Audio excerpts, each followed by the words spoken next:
Welcome to Novara Live. I'm Michael Walker. I'm joined by Aaron Bastani. Aaron, how do I find you? I'm exhausted, Michael. I'm shattered. Can you expand? Why? Is this fatherhood? Is this something else? Partly, my colleagues at Novara Media, my wonderful colleagues at Novara Media were kind enough to buy me a voucher for a wine tasting and clip this up and talk about how middle class I am, although I am. I only drink M&S cold tea these days. But they were kind enough to buy me a thing for a wine tasting. I went to the wine tasting last night. Michael, it was 2 bottles of wine per person. That's not a tasting. And then I had to get up at 6:30 this morning to take my daughter to nursery. I didn't really sleep. I had about 4 hours sleep, which was very broken. Obviously very hungover. Not good. But look, I'm here, albeit somewhat zombie-like, because of one person only, Michael Walker. Or I'll correct myself. Michael Walker plus the thousands of people watching this live. Absolutely. I feel like, some of that was noble and honorable, sort of waking up to take your daughter wherever. 2 bottles of wine. I don't know how much sympathy our audience is going to have for you. But I'm hoping you can get it together for the big stories we're discussing tonight. An unusual one for us, but very interesting. Jeremy Kyle is facing scrutiny for the death of a man who appeared on his show. Really sad story. Lots to discuss about how much or how little sort of the British media has changed. Britain's prisons are creaking under the pressure of a record number of people jailed. There's been some interesting suggestions from senior judges, and an American national has been killed by the IDF in the occupied West Bank. Stay tuned for all of that. But first, conference season has arrived. Party conference season begins this week in Manchester, where the Greens are meeting to discuss policy and celebrate the election of their 4 new MPs. Co-leader Adrian Ramsey kicked off the event this afternoon. The new Labour government has won the opportunity to change our country, and we'll work with them to do that. We'll collaborate with them and with other parties where we agree. So where they're heading in the right direction on lifting the onshore wind ban or renationalising the railways, we will support them. That's the kind of politics we promised voters throughout the campaign. But we promised more than that too. We promised to hold the new government to account where we think they're off track. Because in so many areas, ones that matter deeply to so many of us, Labour is getting it wrong. Like denying winter fuel payments to millions of pensioners, giving the green light to new climate-destroying airport expansion, and to sticking with the cruelty of the 2-child benefit cap. Like the welcome but half-hearted partial suspension of arms sales to Israel and continuing with the nonsensical ban on asylum seekers being allowed to work. So, conference, we will be using our voices in Parliament to raise up the voices of the 2 million Green voters who want so much better, to raise up the voices of everyone across our country who wants a fairer and greener future. That was Adrian Ramsey speaking this afternoon. Carla Denny did also, I think, phone in. She seemed to be on Zoom. I imagine they'll both give big set-piece speeches later in the conference. I'm joined now by Zack Polanski, Deputy Leader of the Greens. Zack, you've just had a record number of MPs elected. Will this conference be a bit of a victory lap? It feels bloody amazing. I mean, we got 1.9 million votes for Green MPs. But what I think is almost more important than any of that is we've got this Labour government who promised change, but actually what they're offering is bleakness. They're offering despair. They're still keeping a child benefit cap. They're suspending arms sales to Israel, but they're still fudging it. So they're not suspending all arms sales to Israel. They're not going to stand with striking workers. We know that from when they were in opposition. So on every kind of measure that people want that would be real hope and real change, the Labour Party clearly aren't stepping up. Now, we're going to be a constructive opposition because I think people are sick of seeing politicians argue for the sake of arguing. But these are not small issues. So these are issues that we absolutely need more Green representation more than ever before. And so I think our conference in many ways is a victory lap. It feels already incredibly joyful, as I think it should. But also there's a real sense in the conference just from a few hours that I've been here and the panels I've been on that urgent for what's next, as in we can only spend a small amount of time celebrating because actually the crises facing the country and the world right now are pretty urgent, not least the climate crisis. So yes, celebrate, but actually what's next is the really important point here because the crises require nothing less of our politics. And whenever I have sort of Green politicians on the show and I ask about sort of a potentially controversial policy, it always goes back to, well, our party makes policy democratically. We do it at conference. And I suppose I want to get some insight from you. What will people be debating over the next few days? How much is your conference about actually making policy as opposed to just giving speeches? It's incredibly exciting because in many ways I could be incredibly nervous because we have at least, I think it's 500 new members who have come to this conference who will be voting. Now, you could say to me, who are those people? And the truthful answer is I don't know because I haven't met all of them yet, but yeah, I'll certainly get around the conference and chat to people and find out why they've joined the party. I suspect a lot of them watch Novara media, listen to independent media. I suspect some of them will be in rural seats and will have joined the party because they'll have seen some of our campaigning on water, for instance. So there will be a diversity of people and opinions in the hall. But I think that's what's exciting because that's where we need leadership. We need people to make the arguments and we need to win those arguments.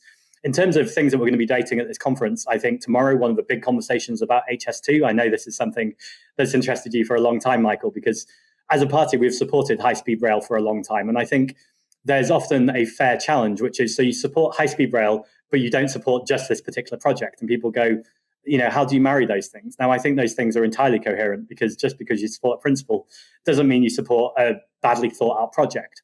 But also, I think we've reached a point now where HS2, the construction work is very much underway. So I don't think it's any longer a coherent position to, and this I'm just talking individual level now until we've voted things through. But I don't think it's a coherent position to have brought up lots of the country in our cities and now not say we're not going to have that railway network. So I think the really urgent question now is we're going to get the London to Birmingham link. But that was almost the bit I would argue we needed the least, because actually that's the point that risks bringing Birmingham into a commuter town. The bit we really need, I'm speaking to you from Manchester, and some of the much more northern towns and cities are so badly connected. And so I think there's an argument now that if you're going to go through HS2 with this point, you've got to connect these bits too. Whether we'll do that or not will depend on who wins the argument and who wins the debates in the conversation tomorrow. And I think that's just an exciting part of our conference, that some of those big issues are going to be discussed. Another one, I've been working with care experienced young people. So these are some of the people who are facing a lot of the inequalities people face in society.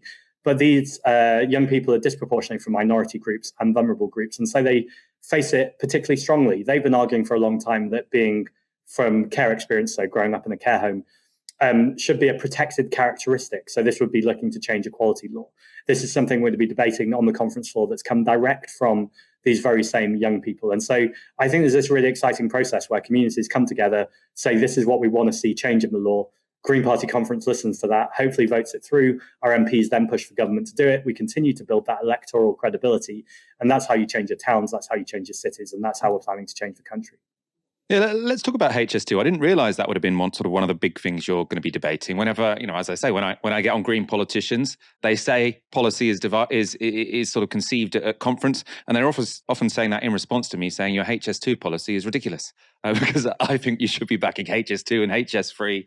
I want more high-speed rail. I think sort of saying this isn't the perfect high-speed rail, so we're going to oppose it isn't that smart. But it seems to me that maybe there is a big shift in the Green Party going on. And I suppose one divide in politics at the moment is between, what we call NIMBYs and YIMBYs, people who don't want to build stuff, they want to protect their fields, people who do want to build stuff, and they say, we just got to say yes to stuff sometimes. Is there a YIMBY turn in the Green Party? So, Michael, I'm really glad we can have this conversation because this is somewhere I think that you are getting it wrong, or you're a journalist, so you're proposing it wrong, because I think you're taking the Labour attack lines. We need more homes. The Green Party are absolutely clear about that. And I can't be any clearer about it. I'll say it several times. We need more homes. We have a housing crisis. The question that is really important that the Labour Party are fudging, and the Conservative Party, obviously, is what types of homes are those homes? If you want to build luxury, unaffordable homes, they're not homes, they're buildings that are going to be empty. Then that is absolutely absurd. And why are you building on green space when we buildings? So because you challenged me on there, I do want to hold you up on something. I don't think we do have many empty buildings or buildings that just get built and left empty. We have one of the highest, or one of the lowest, vacancy rates in Europe, I think, when it comes to buildings. We want council homes, so we oppose everything else. I'm very much a council homes and private developments. I think we need to shed loads of homes, and this idea that sort of we build loads of homes that no one lives in, I don't think is quite true. Well, this is good because we're getting more nuance now. So there's 1 million households on waiting lists, on the council home waiting list. They need homes. There is a huge amount of brownfield sites that is waiting to be built on where a lot of those council homes could go. In London, if you took all the land that TfL own that aren't being used, put it together, you've got a constituency the size of Camden. Does that mean you can't have private housing? No, absolutely not. You also need that because obviously we don't have enough council houses yet, and one day maybe we will have, and we could have a whole conversation about that too, how housing should be it's certainly a human right, and we should stop the commodity of this. But if we're going to have private housing, then that private housing has to be affordable. It has to be decent housing. But private housing is going to be affordable if you build lots of it, right? Obviously, I think it should be decent, but I think this idea that it's a luxury flat. I mean, it's a luxury flat because it's expensive. If you look around new build flats, they're not actually that luxury. They're just very expensive because we have a massive housing shortage. Well, we both live in London. If you look at the luxury flats in London, they're more often empty than not. You see on the balconies that absolutely nothing is going on.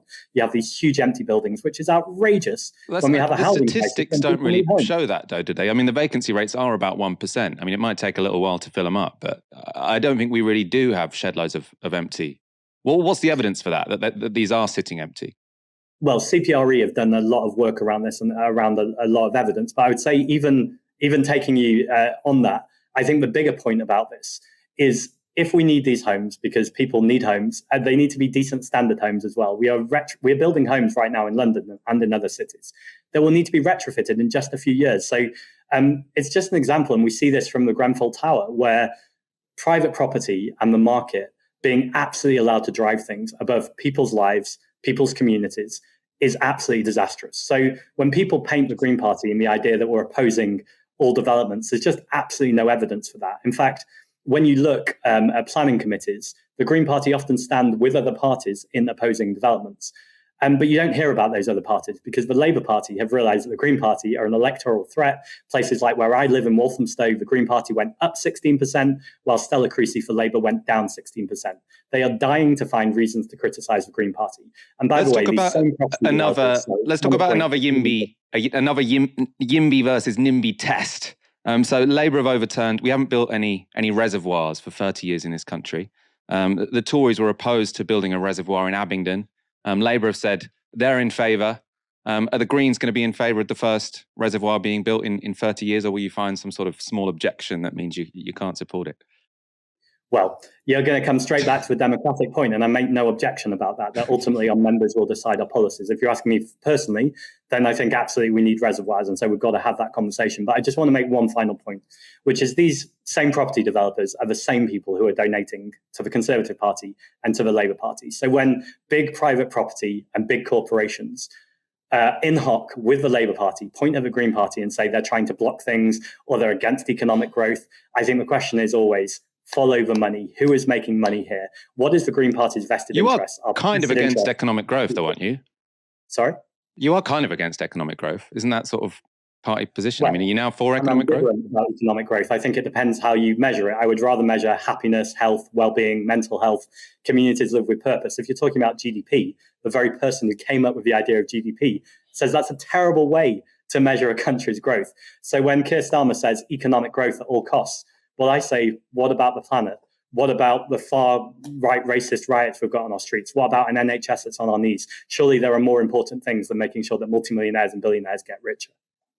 Yeah, I suppose let's talk about the multi-billionaires and the billionaires, because I know Adrian Ramsey was sort of on the TV this morning, and something I really like about the Green Party is when you say we don't want more cuts, you say, and what we're going to do is have more taxes. I think it's a shame that the Labour Party aren't sort of willing to stand up and say we want higher taxes if we want to live in a civilized society.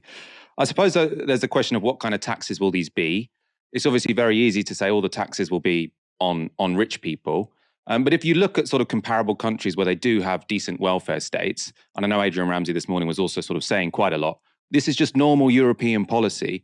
They do have much higher tax rates on median earners, basically. So if you look at Germany, France, Belgium, your median earner pays about 45% in tax. Here it's about 30% in tax. So are you willing to argue that ordinary people, your median earner, should pay a bit more tax to have decent public services, or do you think it can all be done by just taxing a few people at the top and hoping they don't leave or whatever? So we were really clear in the election that as well as multimillionaires and billionaires, and by the way, patriotic millionaires, a group of millionaires, say tax us more, this is a good idea. But we were also clear that people earning over £50,000 would be paying, I think it was £55,000, sorry. People earning over £55,000 would be paying about £5 extra a week. Now, you could say it's a cost of living crisis. £5 extra a week will really, really hit people. But this is off balance by the fact that they'll be able to get public transport that's cheap, that works. They won't have to use private healthcare because the NHS will be properly funded. If something is stolen or they receive an attack in the street, the police will actually be able to turn up and investigate. I think when you have the conversation with most people and say, would you mind paying a very small amount more to make sure our public services work, most people can get on board with that. That's as well as making the argument that, yes, absolutely, multimillionaires and billionaires should be paying their fair share too. And we should also be talking about money creation. The Labour Party talk about fiscal rules as if there's something that actually exists, but it's really interesting to see Professor Danny Blanchflower, this was a senior economist who endorsed Keir Starmer and the Labour Party during the election.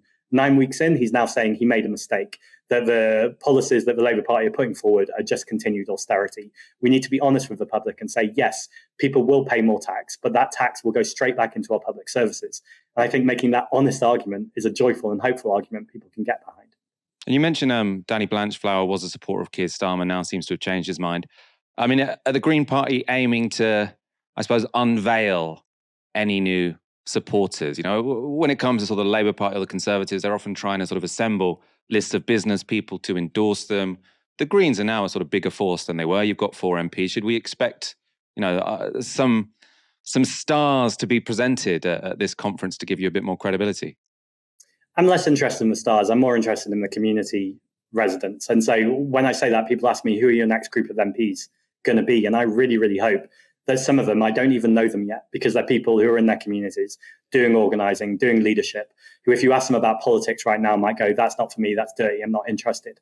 But slowly, by demonstrating the difference we can make, they will want to get on board with the Green Party, get elected and be our future MPs.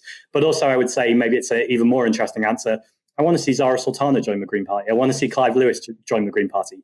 People ask me this question all the time, as in, are you going to make them join the Green Party? I can't do that. They're their own people and they're doing brilliant, brilliant work. But the also direct and honest answer to that question is, of course, I'd like more Green MPs. They're people who align with our values and I want to grow our party. And so I think it's a really exciting moment for the Green Party where we've become this really credible electoral vehicle that even where we're not winning, we're seeing the Labour Party having to shift positions because they're worried about the growth of the Green Party and independence, to be fair. And I think as that continues to grow, that's demonstrating how we can be making a difference right now. But of course, the ultimate aim is to be winning more MPs and in the future, talking about a Green government. You said Zara Sultana, you've said Clive Lewis. Imagine Jeremy Corbyn messages you in the middle of this conference and says, I've decided my independent group of MPs isn't going to be sort of as impactful as if I joined the Greens. I want to join the Greens. Would you be in favour of him sort of being accepted as a Green MP? I genuinely say, hey, Jeremy, let's go for coffee. Let's have a chat through this. I think it'd be really exciting. I think undeniably, Jeremy Corbyn has inspired millions and millions of people in this country, particularly young people, and got them involved in politics. And I think there's no way, you know, if you were going to refuse to have that conversation, that would be absolutely absurd. He's done an incredible amount. Do I agree with him on everything that he said since the beginning of time? No, absolutely not. I'm sure he doesn't agree with everything I've said either. But I think on the really, really important things, like we're seeing the rise of the far right, we're seeing the rise of reform, we've got to get better at working together, because ultimately that's what politics demands. That's what this moment demands. And if that involves working with other people, particularly people like Jeremy Corbyn, who have a history and a record of standing defiantly against racism, against fascism, then absolutely I'd be open to that conversation. So that's a yes. Well, so you're not going to like this answer, but it's a truthful answer. It's not my decision, Michael. We're a democratic party. But if you're asking, let me give you a more direct answer. If you're asking me, would I, Zack Polanski, not deputy leader, but member of the Green Party, want Jeremy Corbyn to join the Green Party? Yes, absolutely. Do I have the power to make that happen if he wanted to? No, I don't. Do I think it's likely? Probably not at the moment, but let's keep talking. That was a very straight answer. Thank you for that. Zack Polanski, it's been a pleasure speaking to you this evening. Good luck this weekend at your conference. Going to be interesting to see how that conference goes. Aaron, sort of any thoughts on the Green Party conference this weekend? I know you've been following them quite closely over the past few months. Yeah, I think it's going to be really significant, particularly that vote on HS2, Michael. I think if you have the Green Party pivoting towards at least state infrastructure or YIMBYism, you know, and we do need to be YIMBYs when it comes to low carbon, high speed transport in this country, and things like reservoirs, things like public housing, we do need to be YIMBYs. Then I think that's going to be a really interesting moment, because for me, yes, Labour they're exploiting it. They're exploiting it because I think it exists, right? There is a major tension in green politics, green ideology between meeting social needs, housing, transport, infrastructure, energy, meeting those needs, but at the same time reducing CO2 emissions. And that's a very hard circle to square. So not easy, but if the Greens get it right, then yeah, they'll add to those 4 MPs. An arsonist involved in a fire outside a migrant hotel has been handed the longest sentence yet for participation in the summer far-right riots. 27-year-old Thomas Burley has been sentenced to 9 years over his role in the riots at the Holiday Inn Express in Rotherham.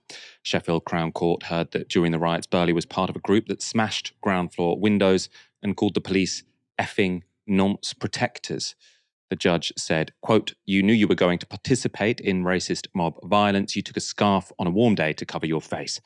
More than 260 rioters have now been sentenced, the majority of whom have been sentenced to between 2 and 4 years in jail. But while undoubtedly necessary, a new influx of prisoners is not ideal for England's ailing prison system. Official figures show there are currently 88,500 people in prison in England and Wales, an all-time high. And a BBC investigation has shown how this increase in numbers, as well as cuts to staff, has affected life inside one London jail. Chaos in HMP Pentonville. We're the only broadcast journalists given access to code red to one of Britain's most dangerous jails since the current crisis. Okay, come on, folks. And some prison officers are so frightened of being targeted on the outside that we've had to blur their faces. HMP Pentonville. Staff are overstretched. Another alarm, yeah. And on the verge of breaking point. You worry about, opening the door in the morning and making sure that they're alive. Anything could happen. There's been deaths in prison. HMP Pentonville was built in 1842 and is largely unchanged structurally in 180 years. So it did look very old-fashioned in there. And this is extraordinary. It was originally designed to hold 520 people in single cells. It now has an operational capacity of 1,205 with 2 prisoners packed into each cell. So this is a prison which was built in the 1800s. And in the 1800s, you got more privacy than you do now, right? The idea, how much has changed in that time, and we now offer a more miserable, more miserly experience for prisoners than we did in the Victorian era. When the BBC were there were only 9 spare beds, which means that pretty much that prison is at a breaking point. Prisons being so overstretched is, as you'd imagine, putting inmates in danger. There's an alarm gone off. Yeah. And we go into it's a code red. So A code red alarm involves blood or burns. An inmate has self-harmed. A moment of apprehension as they assess the situation. Can you talk me through what's happened? Yeah, so we've got a prisoner who's self-harmed here. He's made superficial cuts to his arm. We were told he'd carved the words Mum and Dad onto his skin with a sharp object. Staff say overcrowding is leading to an increase in self-harm and violence because of inmates' frustration with being locked up for longer. Across the wing, Michael's inside for drug offences. There are some people who simply don't care about prisoners. They're like, they broke the law, they should be locked up, shouldn't be a hotel. But you are supposed to be rehabilitated inside. Do you think prison is providing a rehabilitation? No. It's a punishment. It's not a rehabilitation. It's hard to rehabilitate yourself in a place where you've got gang violence, postcode wars, drug violence, money wars.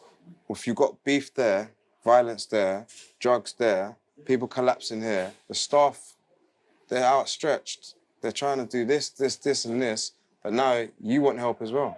That guy was just very, very persuasive, like that prisoner speaking with such sort of compassion about everyone there, including the prison guard, sort of saying they're just completely overstretched. How are they going to be able to respond to everyone, including himself? I just thought it was really an impressive interview. Overcrowding also comes as a big risk to prison staff.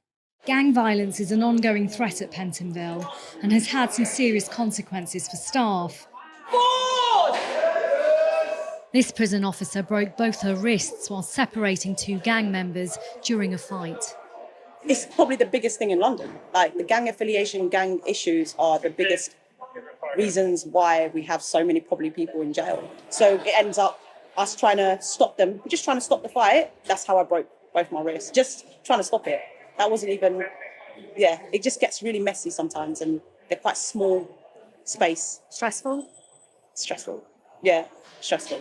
She just came across as, phenomenally impressive, right?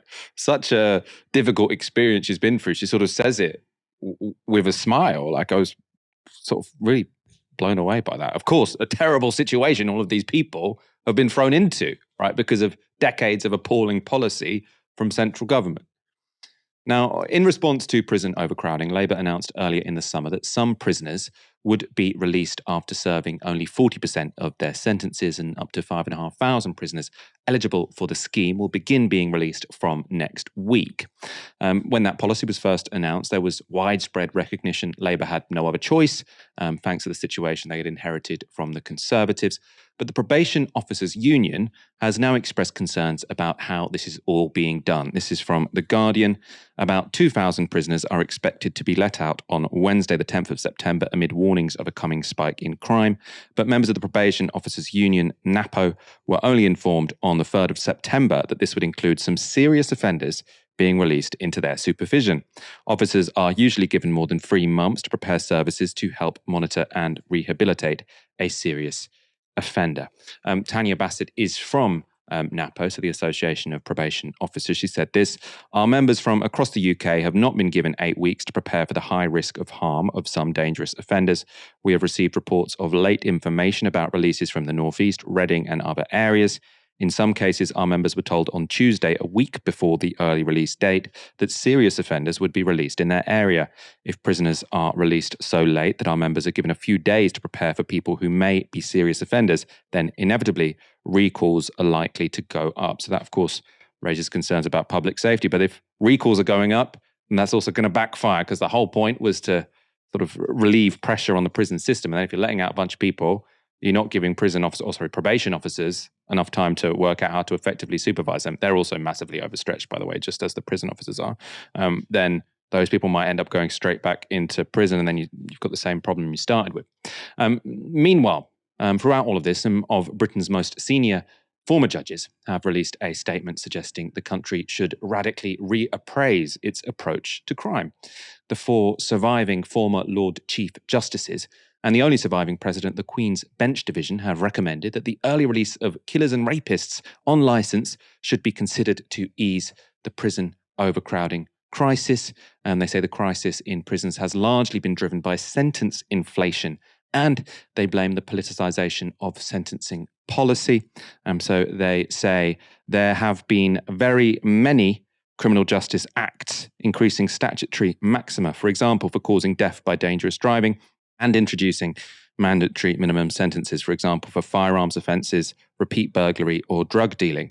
Many of the changes have been driven by single-issue campaigns which attract emotive media attention. On that issue of dangerous driving, one thing that always drives me crazy with dangerous driving is often someone can kill someone via dangerous driving, then get their driving licence back within 5 years. I've got no strong opinions about how long they're sentenced for. I don't really know. But it seems like a sort of cost-free thing to say is you get a ban for life, somewhat separate issue. Ex-Lord Chief Justice Lord Thomas of Cumjid spoke to Sky about the thinking behind their intervention. We have been changing sentencing legislation on and off over the last 15 to 20 years without really looking at the effect as a whole. For example, the sentences for murder were significantly increased. People have been required to spend longer of the sentence in prison. And all of these have a cumulative or other effect. And you need to stand back and ask yourselves, have we got the resources balanced correctly? Has the increase in sentencing reduced crime? Has it had the right effect? And secondly, if you have prisons that are overcrowded, they cannot be used and cannot function as intended, namely to provide places of rehabilitation. And so we have a system that isn't, as a result of what has happened, not working properly. Aaron, we've got an awful lot going on when it comes to criminal justice. Obviously, Labour have just got into power, and this was very much, thrown upon them. They didn't really suggest in their election campaign that this was going to be a priority, but with prisons reaching capacity, then the riots, this is all sort of suddenly something they've had to deal with. What do you make of the situation we're currently seeing and the debate surrounding it? Well, there was talk of early releases under the Tories prior to the general election, but of course, these weren't public-facing conversations. The Conservatives were smart enough to know that they weren't going to win again, and their underinvestment in the sector, this awful trend of prison places staying the same, but sentences getting longer and longer and longer and longer, and of course, creating more criminal offences. That's what every government wants to do: create more criminal offences. We see it, by the way, even now with smoking. We don't enforce loads of laws. We haven't actually got any prison space, but create more offences. Okay. So this was already a thing, but like you say, the riots, the race riots of August really brought it into focus. That story of Labour looking into effectively renting prison estates in Estonia, quite remarkable. A major problem, I think, frankly, if somebody is in prison for drug-related offences, which don't include violence, I think they should be let out. I think we need to look at the decriminalisation, most certainly, of cannabis. I think we need to downgrade the sentencing and even actually the criminality of possession of certain drugs, dealing too. But again, I'm not saying you have the decriminalisation of all drugs, but I would certainly have some sort of royal commission into it perhaps, but you'd start with the immediate decriminalisation of cannabis. And look into how you'd legalize supply. It seems to work perfectly well in the United States. Also, by the way, generate some tax revenue. That certainly doesn't hurt. So I think that's the starting point. And then we need to be honest about prisons. They generally don't work. There are many dangerous people in society who shouldn't be out and about talking to everyday people. If you're a multiple mass murderer, I think you should be locked up. I don't believe in capital punishment. But that's not most people who are in prisons. And we know, very simple fact, Michael, and this is not me being wishy-washy, airy-fairy, progressive lib, bleeding heart liberal. We know that more equal societies have lower carceral rates, lower rates of criminality. Japan, one of the most equal societies amongst all the high GDP nations, has very little crime compared to the UK. Now, people can talk about ethnic homogeneity, etc., cultural institutions and values, but that trend is undeniable from, like I say, Iceland to Japan. You look at similar-sized countries in Europe, Germany, France, Italy, all have a lower rate of incarceration than we do. So I think that does probe really important and profound questions. Is Britain more safe than those three countries I just named? I don't think so. So clearly, I don't think there has to be a sacrifice of public safety if you have proportionally fewer people going to prison. And like I say, I think that probably starts with things like drug offences. Ultimately, we need to look at things like inequality. And just to be clear, we have a range of views here at Novara Media on this stuff. I'm not a prison abolitionist, okay? I think people that hurt and maim other people should be punished. That gentleman who gave an amazing answer, that prisoner, he said he's not being rehabilitated. Of course, prison should aim to rehabilitate people. Of course they should. But they are also, their modus operandi, whether you agree with it or not, is to punish people. Historically, in these conversations, prisons have three roles: retribution, rehabilitation, deterrence. Do they deter? Jury's out. Do they rehabilitate? Most certainly not. They certainly do the retribution thing because you're punishing somebody. The question is, how effective is that? If it's just doing retribution and not deterring, not rehabilitating, you've probably got big questions to ask. They definitely don't rehabilitate if they're increasingly sort of overcrowded and the sort of everyone's getting completely abandoned by the prison officers because they're too busy and everyone's overcrowded and the whole place is just a complete nightmare. Then rehabilitation does become completely impossible, which I think is why this is, the idea that 14 years of Conservative government left prisons looking like that, I think is just an absolute disgrace. TV personality Jeremy Kyle has been giving evidence this week in an inquest into the death of a man who died a week after appearing on his show. 63-year-old Steve Diamond appeared on the Jeremy Kyle show in 2019, hoping to prove by taking a lie detector test that he had not cheated on his partner. He failed the lie detector test became visibly very upset on the programme, and then afterwards told a producer, quote, "I wish I was dead." Diamond died by suicide 1 week later. His death led to the Jeremy Kyle show being axed, and the episode on which he appeared was never aired. However, that clip has now been made public after being shown at the inquest into Diamond's death. Now, a warning, this footage is very distressing. Can I just say about this guy, he was on some medication, I believe. It doesn't matter what medication. So keen was he to come and do this lie detector. He went to his doctors and he found out about whether that was okay to do a lie detector. This guy's on after the break. He is absolutely determined to prove to you that this is just... He says, I've probably said a few white lies in the past to impress... Well, I'm just... Don't start on me, I'll say that. But he says he loves you and he's going to pass 100%. I do. I think he does love me. I do. Do you think he'll pass, yes or no? There's something wrong with him. Do you think he'll pass? I'm 50-50. All right, she's 50-50. He's on next, Steve. We're back with him, an all-important lie detector after this break. Coming right back. Don't go anywhere. Why'd you lie so much? If I knew the answer to that, Jeremy, I wouldn't be here. What do you mean by that?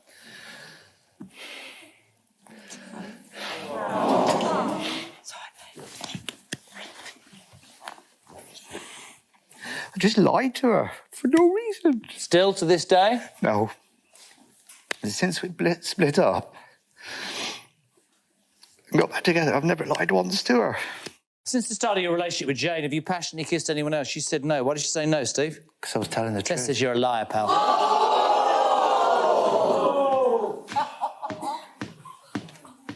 Just so you're aware, you failed every single question.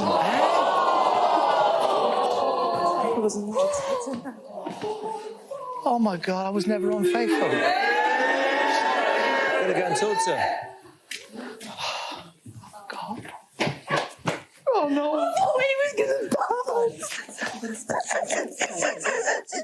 But it wasn't. I've never been unfaithful. I find it quite interesting. I'm really sorry. You're better than that, by the way. I find it quite interesting that the audience thought you were telling the truth. I wouldn't trust you with a chocolate button, mate. Honestly, you are. I don't think you even know what the truth is. You've done it. You've done everything. You've done it. Everything. Jane, I haven't. So you go to your fish and you meet her and everything. So that's wrong, is it? Yes, I swear. So the serial liar goes into the Jeremy Kyle lie detector and gets called a liar, and my test's wrong, yeah? I swear on anything. Really, really awful to watch. I mean, especially obviously knowing what happened afterwards just a week later, but just the fact that that was the kind of thing that aired on TV up to, as recently as 5 years ago. That guy did have sort of a real history of mental health problems. The show sort of says, oh, but his doctor gave him the go-ahead to come on the Jeremy Kyle show. I'm not sure what was going on there, but clearly treating that incredibly distressed man in that manner, in front of a live studio audience all booing. I mean, it's just awful to watch. Appearing at the inquest in Winchester, Jeremy Kyle denied belittling Diamond on the programme and claimed to have shown him care. Aaron, that's not what I saw in that clip. No, our previous conversation was about prison, and I have to say I was watching this clip yesterday. I shared it on X, and literally I think I said the word out loud, prison. That's what Kyle deserves. No, I'm being deadly serious, by the way. You had at the beginning of that clip we just played a moment ago, that man saying that, like you say, he's on medication, he's spoken to his doctor, and Jeremy Kyle says, I don't care what medication you're on. Well, actually, if he's on significant medication for anxiety disorders, depression, bipolar, we have no idea, then actually that does make a difference. It makes a physiological difference with regards to your capacity to do certain things, like pass a lie detector test. But it also means that he may not be able to deal with tragedy, trauma in a reasonable way if that lie detector test goes one way or the other. The idea that you go on national television and you subject yourself to this kind of evaluation and scrutiny by strangers and being called names by somebody like Jeremy Kyle when you're not in a fit mental state, or at any time really, but most certainly when you're not in a fit mental state, just defies belief. And like you say, if you were to talk about this story to, your best mate down the dog and duck, and you say Jeremy Kyle did this and it was awful and this man committed suicide, they would think, oh wow, is that like 2005 or something? But as you said, it was 5 years ago. This is 2019. Absolutely extraordinary. And I think there should be very, very, very stern consequences for Jeremy Kyle, but also all the producers involved in that show. How on earth, I mean, you tell me, Michael, how on earth was there not a medical professional attached to the show, attached to the production company, vetting the guests? That is crazy. The fact that he had to, do this independently via his own GP, by the sounds of it. I mean, and that's what they're saying on the show anyhow, sort of defies belief. So, I really hope that, I hope Jeremy Kyle never works in television again. And it is extraordinary. This man lied to a woman who he loved. By the way, that's not that unusual. He probably felt inadequate and wanted to project something else about who he was. I know that he told her he was in the Royal Navy. He was actually in the Merchant Navy or the Royal Auxiliary. He lied to project a different image of who he was. He felt inadequate. He didn't think he was man enough for her, whatever. That's very explicable, right? You don't need to be Sigmund Freud to understand that. But instead, he was publicly humiliated by Jeremy Kyle, who went to a private school founded in the 17th century. I mean, this really crystallizes everything wrong with popular culture as it is broadcast through TV in this country, whether that's Benefit Street or whether that's people like Jeremy Kyle over the last 25 years. Obviously, at the inquest, Jeremy Kyle and his team are going to be saying we did follow the protocols. If the GP said this, then our protocol said X, Y, Z. I don't really want to get into the details because I don't feel sort of qualified enough. I suppose a more general question for you, Aaron, is I've sort of seen some people on Twitter saying, obviously this is a horrible negative story. It's horrible to see this has happened, but it is remarkable how quickly sort of our values have changed, that when we watch this now, we think, how the hell could that get on TV when Jeremy Kyle was showing sort of every day until 5 years ago, had 1 million viewers a day sometimes. What do you think of that? Do you think we have turned a corner sort of as a culture in terms of how sort of happy we are to sort of humiliate ordinary people live on TV? Possibly, but also I don't think this was regular fare for Jeremy Kyle. I used to watch it with my dad in the early noughties. I remember watching it, and that's how long it was going for. There was, of course, a host of shows in the United States that was somewhat similar. Ricky Lake, Jerry Springer. None of them were as remotely vicious, including Jerry Springer. None of them were as remotely as vicious as Jeremy Kyle. Jeremy Kyle had a very particular brand and style about him. But even for him, this was really, really, really low. To explicitly say somebody's on medication and they're coming on here, etc. Really, I still think in the mid-2000s that would have raised our eyebrows procedurally. And like you say, let's see how this unfolds in Winchester with regards to the production company and those responsible and Mr. Kyle as they're scrutinized. But I don't understand how procedurally you can have somebody like this on your show. You're getting eyeballs, you're making money from them, and you don't have your own independent medical professional to ascertain whether or not actually they're in a fit mental state to do that. I'm just none the wiser as to whether or not they do say they have a medical professional on set. I'm sure, this information is available. I just have to sort of be clear that I'm sure they would say that there was someone with that responsibility. But I mean, whatever justification they come up with at this inquest, that footage you've seen is appalling, is disgusting, and it's just the lowest form of journalism, humiliating someone. And the fact that it ended in a tragedy, obviously you can never predict this in sort of any one case, but if you've got a TV show which is treating people like that, then it was, it seems like it was bound to end in tragedy at some point. A 26-year-old American woman has been shot dead by the IDF in the occupied West Bank. Aysenur Ezgi, who is a dual citizen of the US and Turkey, was taking part in a campaign to protect farmers from Israeli settler violence when she was shot in the head. The governor of Nablus, near where Ezgi was killed, has given this statement. A foreign national, an American citizen, lost her life there. She was simply taking part in one of the peaceful rallies. On our part, we will take all necessary legal measures, including those before the International Criminal Court, in line with law. To the entire world, we say, Israeli bullets do not make distinctions between a Palestinian child or woman or a foreign national. Simply the one who pulled the trigger and fired the bullet is hateful of all humanity. By killing an American citizen, Israel has crossed all lines. A genocidal war in Gaza, coupled with another guerrilla war in the West Bank. Witnesses to the killing have also spoken to Al Jazeera. Army was on top of the hill. There was also a sniper on the roof. We were clearly visible from the army. There was nothing happening next to us, nor next to Ayla. At some point, they just shot 2 live ammunitions.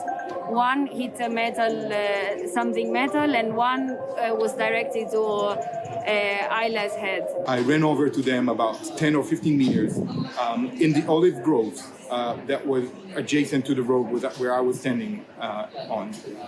I found her lying on the ground beneath an olive grove, bleeding to death.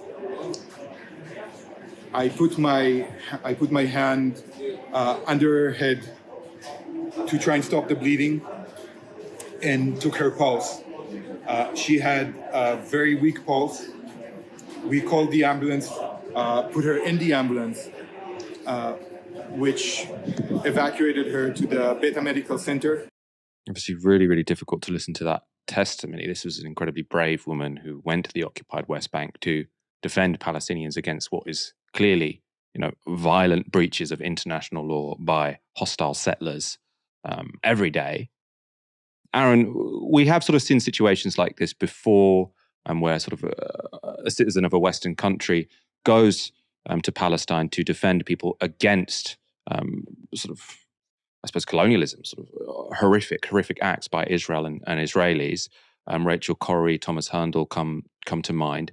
These have often been sort of real moments where the spotlight is put on Israel because, obviously it's easy for the world to ignore when a Palestinian gets killed, but when it's a British or an American citizen, people sometimes wake up. I mean, can you see this having a big political impact? No. In terms of decision makers and politicians, no. In terms of global civil society and public opinion, of course it has an impact. All those things you just mentioned had an impact. And that feeds through very slowly. It percolates through to political decision making, such as what we've seen, limited as it is, from the British government in recent weeks and months. But no, I don't think it'll have any impact on Kamala Harris or on Keir Starmer. We had 3 UK nationals killed by the IDF while they delivered aid in Gaza very recently. Nothing happened. David Cameron, then Foreign Secretary, said that the Israelis will investigate themselves and we wait for their results and the outcome of those investigations. And I think that really underscores the extent to which there is just no accountability for Israel. They keep on saying perennially, we are defending Western values, we're defending our values. Well, if the British government killed 3 Israelis just willy-nilly, I somehow suspect that Netanyahu wouldn't just say, you know what, guys, investigate yourselves. But for some reason, the UK and the US allow this to keep on happening. And also, by the way, religious leaders too. We don't hear enough of it. The Archbishop of Canterbury last year refused to meet a clergyman from Palestine. The behavior of certain, not all of course, but certain Israelis towards Christian pilgrims in the Holy Land is very well documented, being spat on, being called names, being assaulted. Often by ultra-Orthodox Jewish Israelis. Yet the Archbishop of Canterbury wouldn't meet a Palestinian clergyman. So, no, I don't think so. And then, of course, you do see that feed into anti-Semitic conspiracy theories. Well, how come Israel is just held to this extraordinary or rather, how does Israel escape any scrutiny? Why is it treated so differently to every country on earth? I mean, I wouldn't ask that question. I would say, look, this really highlights how, particularly with regards to the US, this really shows how much it serves US foreign policy interests in West Asia, such that even when their own people are killed there, the US government doesn't say or do anything.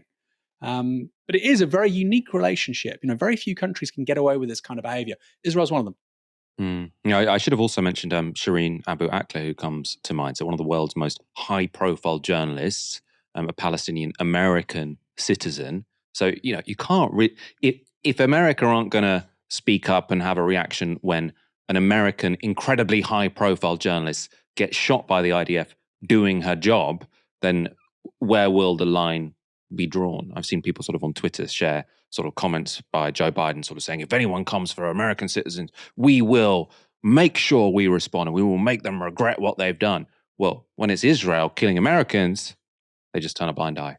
I'm sure you'll see sort of press conferences this weekend where they say, we're encouraging Israel to investigate this. They're not going to investigate it themselves. They're not going to hold Israel accountable in any way whatsoever. So we Americans, we really care about our citizens unless it's the Israelis killing them. A BBC investigation has discovered that Birmingham Council, which is currently bankrupt, has an art collection worth almost £500 million. Council leaders have pledged not to sell off the collection despite the need to plug a £300 million hole in the council's budget. After the council declared itself effectively bankrupt last year, residents in the city have already seen cuts to services and a council tax rise of 10%. There's supposed to be another rise as well next year. But the city council have defended their decision to hold on to the art collection. A council spokesperson said this: "These are not regular council assets, but artworks within an accredited museum, so there are major implications and complications, even if we wished to consider this." That's the same. We can't just sort of say we'll sell the paintings. There's a history here. The right-wing Taxpayers Alliance, though, aren't happy. This is what they told the BBC. "There are people at stake here," as if that's what the Taxpayers Alliance have always cared about. "And it's only really residents and taxpayers that will be the ones picking up for the council if they're not making active decisions themselves. If we don't put our foot down now, who's to say they will always view artwork as a priority instead of actually delivering frontline services and helping the people that truly need it?" Aaron, are you sort of convinced by the Taxpayers Alliance standing up for the good people of Birmingham while their council are prioritising paintings over people? Isn't it funny, Michael?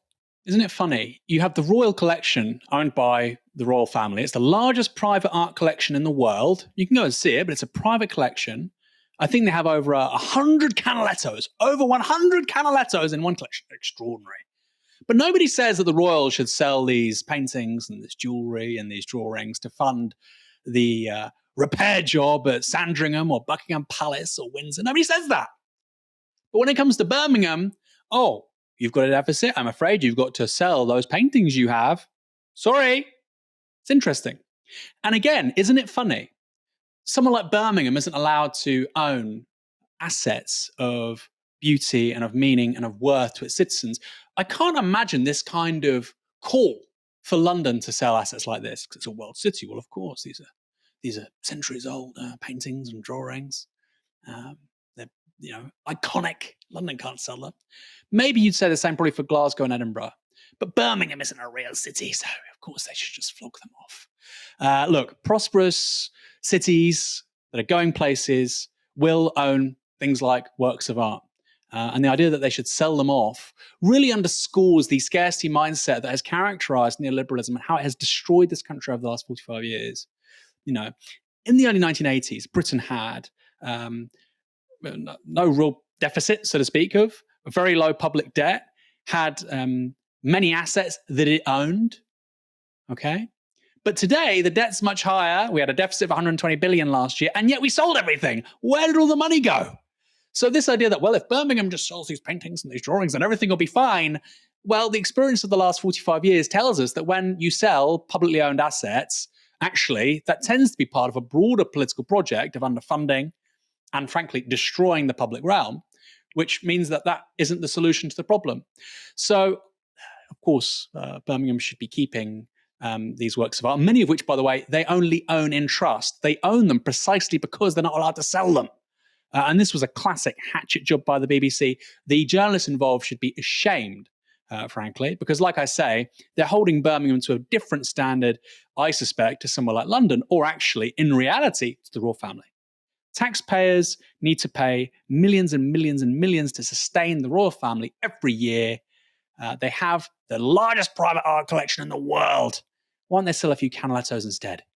I mean, it is also just a terrible precedent, right? Because Birmingham Council went bankrupt for a number of reasons, but a big one was the fact that the Conservative government cut council funding for every council in the country. That's why loads of them are on the brink of bankruptcy. It's not just Birmingham. And if you're a Conservative, obviously one of the things, ideologically, you might be quite inclined to do is say, I want to transfer public assets into private hands. So what? You cut their budgets, they go bankrupt, and then when they're bankrupt, you turn around and say, aha, well, you need to sell all of your assets, right? And you can only sell your assets once. It's a very short-termist thing to do. Rich people, when they've got a bit of a cash flow problem, they don't say, oh, fine, we've got a bit of a cash flow problem. Let's sell all of our assets, right? That's not what wealthy people do because it's not actually sensible sort of as financial advice. I was just in Oslo, actually, this week, and so the comparison between Norway and the UK is, I think, one of the starkest you can imagine when it comes to sort of an attitude to assets. So in the 1980s, we both had huge reserves of North Sea oil. What did Norway do? They invested it into a sovereign wealth fund, which is now worth about $1.3 trillion, right? That pays for 20% of their government budget every year, which is why they can afford to have just incredible public services. So 20% of their budget every year is paid for by this sovereign wealth fund. What did we do in this country?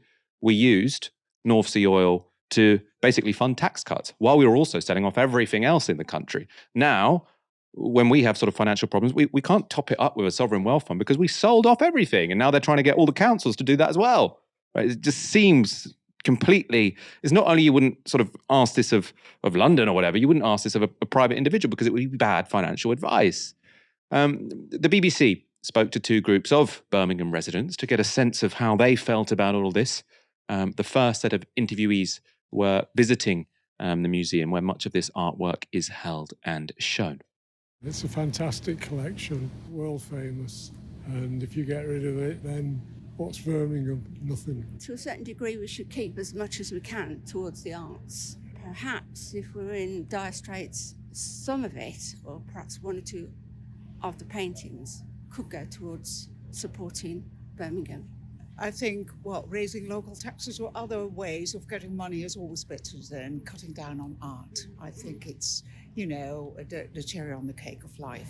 Maybe they should come to terms with how art creates an economy, like Digbeth. And, if it wasn't for the graffiti artist, Digbeth wouldn't be a tourist attraction there. The second set of people the BBC interviewed were residents of Ladywood, which is a working class district of inner city Birmingham. Maybe sold so it could help children's schools and disabled schools and stuff. Yeah, I think art should be good, to be fair. Yeah. Should be good for the kids to look around at.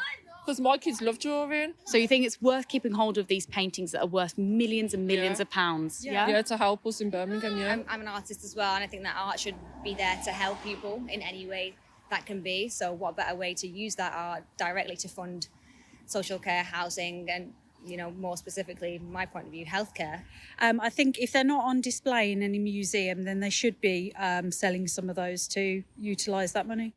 I think the journalist was probably trying to sort of get a juxtaposition there between the sort of wealthier people who attend the museum, who they want to keep the art, and then poorer people in a working class district who want to sell it off to fund schools. There was actually a lot more nuance there. Lots of people in Ladywood saying we should use the art to fund things, not in the sense of selling it off, but sort of using it in terms of getting a return from it, from an investment. Aaron, what did you think about those sort of those 2 sets of vox pops? Yeah, when those women were saying that they should keep them. Great. It restores your faith in humanity, Michael. Just to build on what I said a moment ago, Michael, I didn't realize this. The royals, in their royal art collection, own 600 drawings by Leonardo da Vinci. It is the largest collection of da Vinci drawings in the world. They own over 100 drawings by Canaletto, over 40 paintings by Canaletto. This is a really stark example of inbuilt inherent classism into our country's media environment. 600 Da Vinci drawings. Nobody's ever said, sell one of them, Charlie, in order to repair the roof at Windsor Castle. Nobody has said that. Oh, but little Birmingham with your pre-Raphaelites, I'm afraid maybe you're going to have to flog a few off just to keep the buses running. It really does say a lot. This is modern Britain in one story. Very well put. As ever, Aaron, thank you so much for joining me tonight. My pleasure, Michael. I found a bit of energy in the end, didn't I? You did very well for someone who had 2 bottles of wine last night. Thank you, everyone, for watching. The show will be back, of course, on Monday. Have a fantastic weekend. You've been watching Novara Media. Good night.